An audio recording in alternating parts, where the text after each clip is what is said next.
They only asked her to sing because they thought it would be funny. When the music teacher announced auditions for the annual school showcase, someone from the back of the auditorium shouted Mia Thompson's name. Laughter followed instantly. Mia kept her eyes down, pretending not to hear, her worn sneakers pressed together beneath her seat.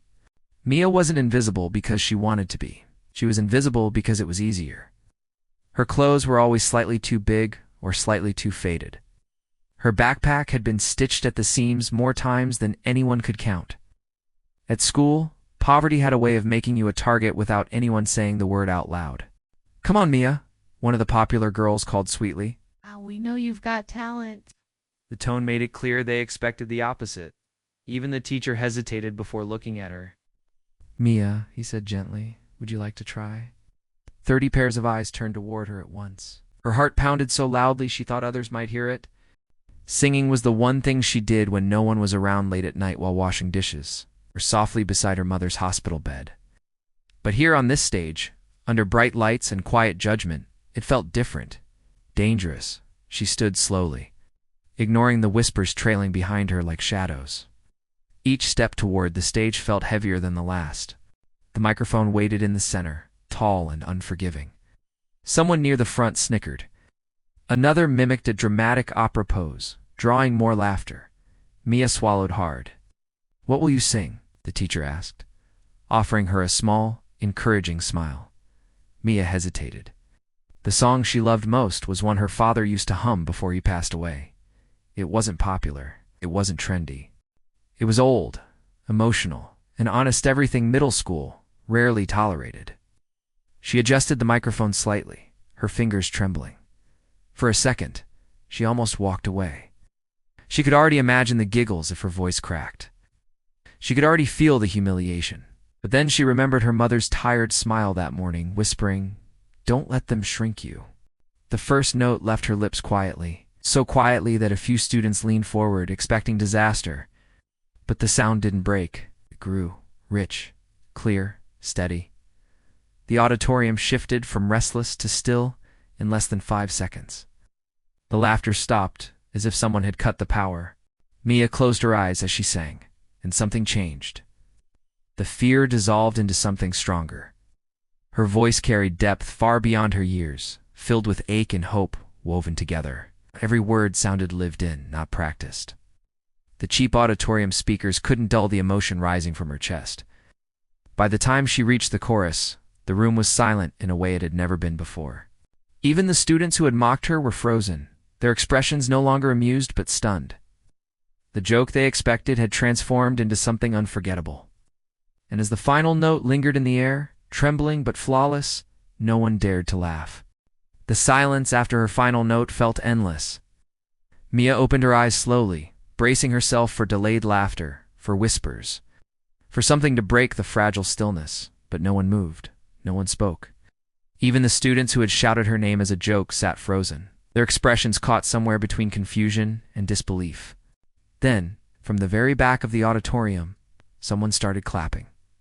It wasn't loud at first, just one pair of hands, hesitant but sincere. Heads turned to see who had dared to break the quiet. It was Mr. Alvarez, the quiet janitor who usually cleaned the hallways during rehearsals. He stood near the exit, eyes shining as he applauded, without restraint. The sound grew. One clap became 2. 2 became 10.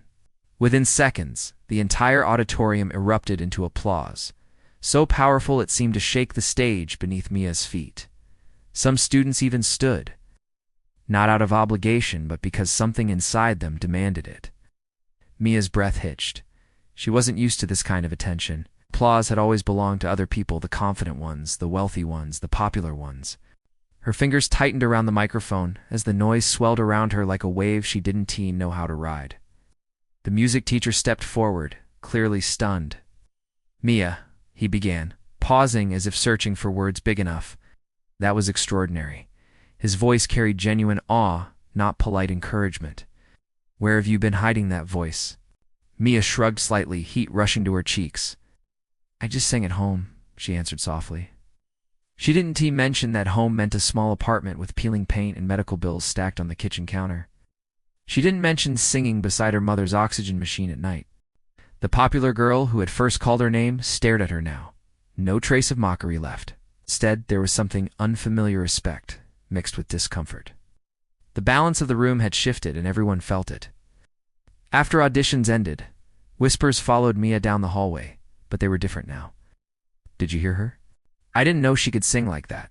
She sounded like someone famous. For the first time, the murmurs didn't sting.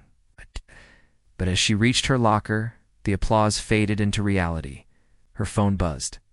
It was the hospital. Her stomach dropped instantly. She stepped away from the crowd and answered with trembling fingers. Hello? Her voice was barely audible. The nurse on the other end spoke gently but urgently. Mia, your mom had a difficult morning. We need you to come. The hallway noise blurred into background static. All the applause, the praise, the shocked expressions, they meant nothing compared to that one sentence. Her mother was the reason she sang. The reason she stayed strong when classmates laughed.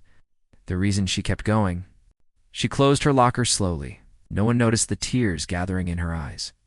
Because just as her voice had stunned the school, real life was about to test it. Mia didn't tell anyone where she was going. She simply walked out of school, applause still echoing faintly in her mind as fear tightened around her chest. The bus ride to the hospital felt longer than usual, every red light unbearable. She kept replaying the nurse's tone, gentle but urgent. When she reached her mother's room, the sight nearly broke her. Her mother looked smaller than she had that morning. The steady beep of the heart monitor filled the space with cold rhythm. Ow. Tubes traced fragile lines across her pale skin. Mia stepped closer slowly, as if sudden movement might shatter something invisible. Mom, she whispered. Her mother's eyes fluttered open weakly, but she smiled the moment she saw her daughter. Even exhausted, that smile held warmth. You skipped school? She murmured faintly. Mia shook her head, swallowing tears. Auditions were today, she said, forcing a small smile. They asked me to sing. Her mother's eyes brightened despite her condition, and she asked softly.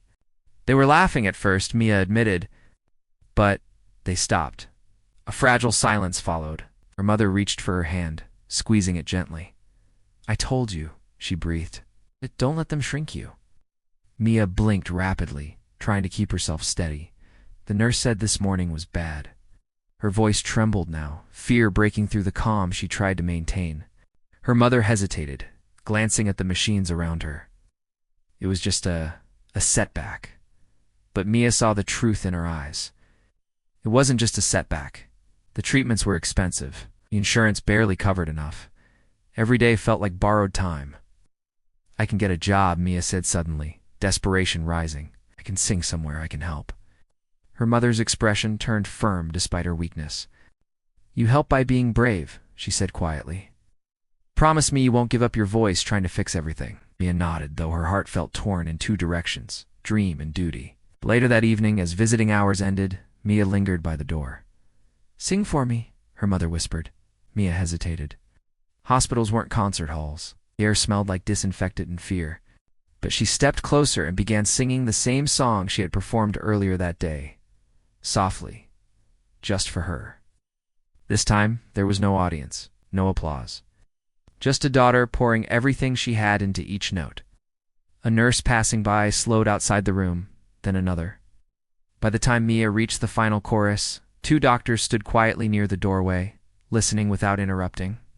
The hallway had fallen silent again, but for a very different reason. And as her last note faded into the sterile air, someone outside the room whispered, Who is that girl? The question traveled quietly down the hallway. Who is that girl? One of the doctors stepped closer after Mia finished, careful not to disturb the moment. That was beautiful, he said softly. Mia lowered her eyes, suddenly shy again. I was just singing for my mom, she replied. The nurse who had first called her earlier that day exchanged a look with the doctor. Have you ever trained professionally, she asked. Mia shook her head. Lessons cost money. Money they didn't have. The doctor hesitated before speaking again. We're hosting a hospital charity gala this weekend. It raises funds for patients who can't afford treatment. He paused. Would you consider performing? Mia's breath caught. Her mother looked at her with quiet encouragement. This is your voice, she whispered. Let it open doors. The night of the gala. The hospital ballroom shimmered with chandeliers and formal gowns worlds away from Mia's everyday life. She stood backstage in a simple borrowed dress, hands trembling. Wealthy donors filled the room, people who could write checks large enough to change lives without blinking. When her name was announced, polite applause greeted her. No one expected much. Poor teenage girl from a public school didn't exactly sound like headline material. Mia stepped to the microphone, heart racing just like it had during auditions. For a split second, she imagined the laughter from before, the whispers, the doubt. Then she remembered her mother's hand squeezing hers in that hospital bed. She began to sing. The first verse floated gently through the room. Conversations faded mid-sentence. Forks paused in midair. By the time she reached the chorus, the entire ballroom was silent, every eye fixed on the stage. Her voice wasn't just powerful, it was honest. It carried hospital nights, unpaid bills, loss, hope, and fierce love. It didn't sound trained, it sounded lived. When she finished, the silence returned, but this time it felt sacred. Then the applause came. Not polite, not hesitant, thunderous. People stood to their feet. Some wiped tears openly. The event coordinator rushed to the stage, visibly emotional. "Ladies and gentlemen," she announced, voice shaking, "I believe we just witnessed something extraordinary." That night, donations doubled, then tripled. Before the event ended, a local music producer approached Mia with an offer for vocal training fully sponsored. A foundation representative quietly assured her that her mother's remaining treatment costs would be covered through the charity fund. Mia stood in the middle of the ballroom, overwhelmed. Days earlier, they had asked her to sing as a joke. Now her voice was rewriting her future. Weeks later, back at school, the same auditorium felt different. Students who once laughed now greeted her with admiration, but Mia didn't walk taller because of them. She walked taller because she knew something they hadn't. Your circumstances don't define your sound. Your struggles don't silence your gift. Sometimes the very stage meant to embarrass you becomes the stage that changes your life.